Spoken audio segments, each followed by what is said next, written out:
Welcome everybody. Today I want to talk about HEDERA HashGraph. Oh, I know the news about the ETH merge has happened. Everything is successful with that. And it looks like ETH's taking a little dump right now. But today, we're not talking about that. We're going to talk about HEDERA. I'm going to get into it. This was mentioned by one of our community members, Fasal. You know, he's been a loyal supporter of my videos, and I thank you. And he brought my attention to HashGraph, HEDERA. And I've heard about this coin a lot. Never really paid attention to it because I looked at the price and was like, it's not worth my time. But I dug deeper and I want to tell you guys what I found. So if HEDERA is something that interests you, stick through to the end of the video. I'll walk you through my research and my final conclusion on HEDERA. But before I begin, if you find any of the content in this video of value, please hit that like button. It means a lot to me. And subscribe to the channel if you want to see me continue to review projects, anything that you're interested in. Just, leave a comment and, I'll add it to the list and I'll definitely review it. Let's get into it. So as I talked about earlier, it looks like ETH is taking a little haircut after the merge. Basically is buy the rumor, sell the news. And overall, the markets were in the fear. We're not in extreme fear, but it's the bear market. It's to be expected. You'll see some rallies and then ultimately we'll stay at these low numbers. And I'm fine with that. As a long-term investor, this is what we want. This is the time to accumulate. And come the next bull run, we'll be sitting pretty and everyone will call us lucky. But we were here grinding it out when things didn't look so promising. So HEDERA. HEDERA ICO'd in August of 2018. The mainnet launch was September 2019. And the native token is HBAR. It powers the network for smart contracts, transaction, and file storage. This layer 1 uses a patented hash graph as opposed to blockchain, which is very interesting. So per the website, HEDERA is a sustainable enterprise grade public network for a decentralized economy. Also, it allows businesses and individuals to create decentralized apps or dApps. It's focused on data integrity, micropayments, and high value operations and tokenization. So if you follow the channel, you know that when I look at projects, I always look at everything as small as the website, because the website kind of shows how seriously they take their project. Something like this, if you take the time to have a professional website, easy to navigate with a lot of information, that means a lot. That's a starting point for me. Looking at this website, it checked everything. Everything was good, very easy to navigate, a lot of good information. And as you can see, it says that it's 10 times faster than blockchain alternatives, carbon negative, and we'll get into that, and always predictable gas fees. We look at the social media, because as well as, the way your presentation is on your website, what type of following do you have? Do you have any type of traction with everyone, especially in crypto Twitter? And I look here and I see that they have about 248,000 followers, which isn't small, but it isn't great either. In comparison, you have chains that have over 1 million followers. So they're still growing. As you see, they are followed by Solana and Syscoin. So, not too bad. Looking at their Discord, they have about 13,000 followers, or members rather. And again, that's a low number. We have chains about over 50,000. So again, not that great, but at least they do have a Discord and there is some following there. Looking at their LinkedIn page, the company does have a LinkedIn one. As you can see, it's a US based company, which is a check mark for me, less likely for a rug pull. They have over 27,000 followers on LinkedIn. This is one of the co-CEOs, Lehman Baird. So he's based out of Dallas, Fort Worth, over 500 connections. His background, very extensive, programming, computer, he fits the bill as far as someone that you want developing something and leading a project. As you can see here, current founder of Swirlds, HEDERA, consultant, senior research, visiting professor of computer science. So that's what I'm talking about. He fits the bill as far as a crypto project. Co-founder Mance Harmon also. He's on LinkedIn there, Dallas, Fort Worth. Over 500 connections. He says he has over 20 years of strategic leadership experience and, multi-level computer programming, computer language, technology background. You see here, a board member, advisor of Swirlds, Ping Identity. So he fits the bill as well. So I mentioned earlier in the video, HashGraph versus blockchain technology. This interests me. I was like, wow, every new blockchain you can think about. I talked about Altos, and Sui, and these are new, Ethereum competitors, and they're all blockchain. And they came up with HashGraph. I'm like, what is this?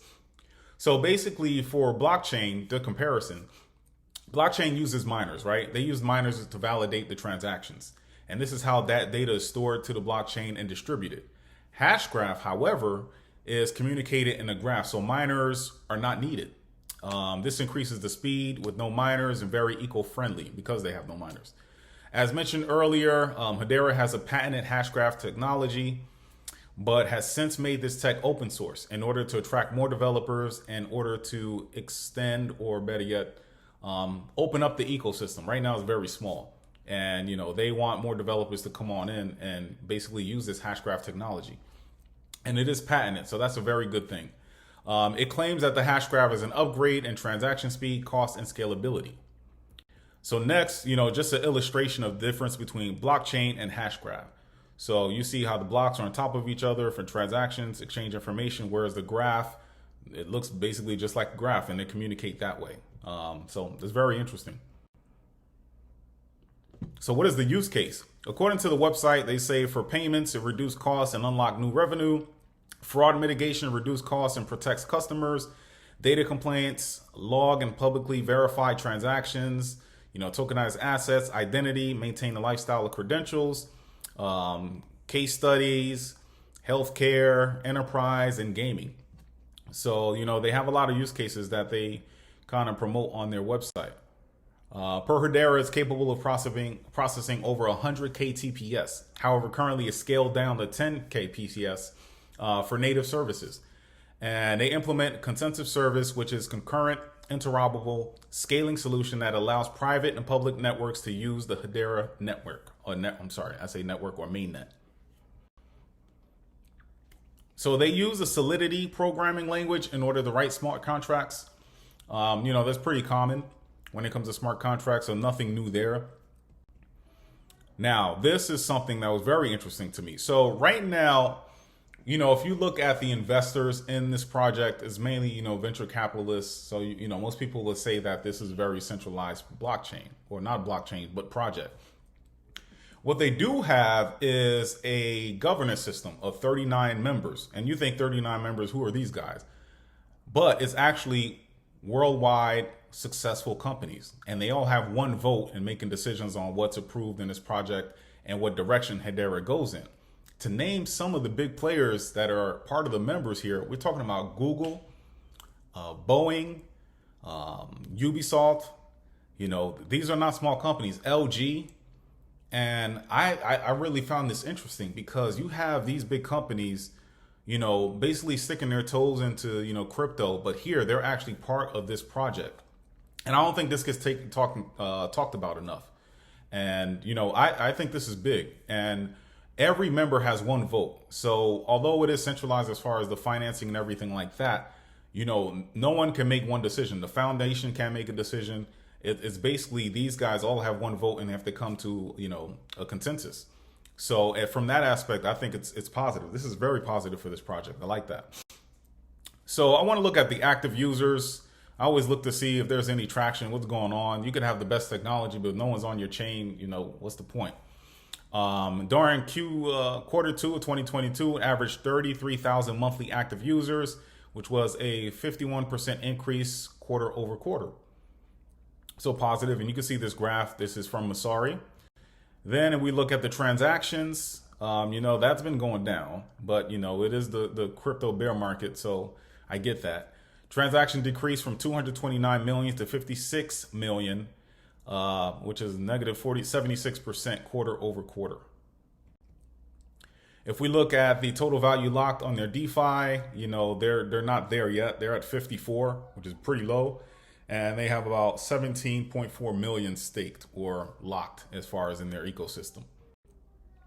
Look at the tokenomics. You see the breakdown of how the initial token allocation was distributed. About 32.4 is allocated to the pre-minted treasury, 4.4 allocated to employees, 17.4 to the FAFTs, purchase agreements, 23.9 to the ecosystem development, 7.9 to swirls, and 7.96 allocated to the founders.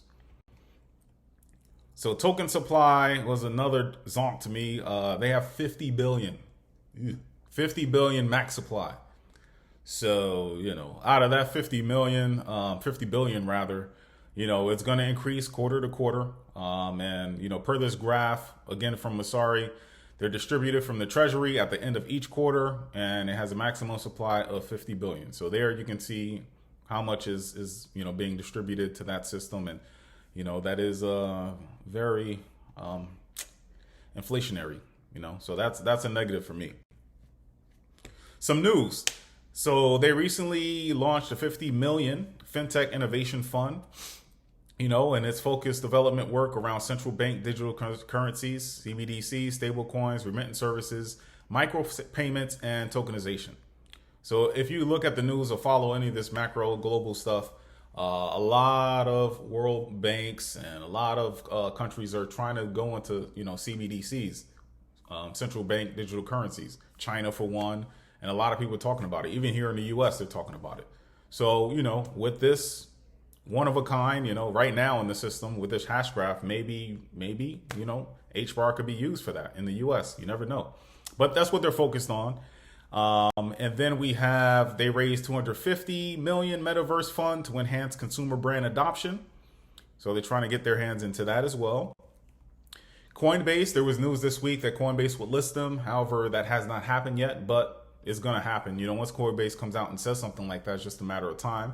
I think that would help with the adoption and people getting into, HEDERA, learning about it. So that's positive. Mr. Wonderful, Shark Tank guy, it's one of his holdings. He said he owns, Sol, Matic, HBAR, so, that's positive. He knows what he's doing. He does his research, or he has a team that does research for him, and he sees some future for the project. So that's positive. Also, it looks like LG Electronics has chosen enterprise blockchain HEDERA to power its NFT platform for smart TVs. That's pretty big too. So in my conclusion here, the pros, the technology, it's the only L1 that's doing this, and they patent that. And if other projects want to use it, they have to pay them. They have, that's them, that's there. And it's very different. I like what they're doing with that. They're partners, like I mentioned, Google, Ubisoft, Boeing. Right now they're directing this project. They're taking their time. They're not moving fast paced. They want to make sure security, scalability, and all that works perfectly. And who better to guide a project than these successful companies?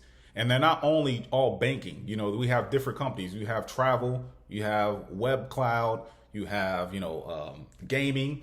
And all of that, that's part of their ecosystem. So who better to control and control the direction of a project than that? I like that a lot. It will become decentralized. Right now, like I mentioned before, with that 39 council, they all have one vote. So no one entity controls the direction of this project. However, over time, the public will start hosting nodes and voting will expand past the council. So it's moving towards decentralization. Cons, the 50 billion total supply. That's high. That's very, very high. Any way you cut it, that's high as hell. But, with increased adoption, if it is used, especially for CBDCs and all that type of stuff, it'll balance it out. Maybe not that much. I don't think you'll see this go to $100, $200 or something. But right now it's trading in the cents. And next bull run with crazy adoption, this can get up there. I think it is. You can make some profit from this. At least I think so. The other con is adoption. Compared to other L1s, your Solanas, your, Cardanos, Polkadots, it's not up there. Currently, it's ranked in the mid 30s. So, it's a decent market size, market cap. But I think with adoption and time, and people start catching on and recognizing the type of technology and what these guys are doing, it should increase. So my final thoughts are, overall, I think they're taking the Cardano approach where they're being, scientific and taking their time to make sure everything is done correctly. And with the backing from these big companies, I think the future is bright for them. I think they're the future of Web 3.0, scalability. And I am a believer. I would say that I did not even want to look at this coin, but after doing some research, it's not the sexiest coin, at all. But if you dig deep and you read and you see what's going on, what they're trying to do, it's worth an investment in my book. So guys, I hope you like the content. If you do, please hit that like button. It means a lot to me. And if you want to see more content from me, please hit the subscribe channel rather, sorry. And, hit that notification bell to be notified when I come out with new content. So I hope you guys all stay safe. And until next time, thank you.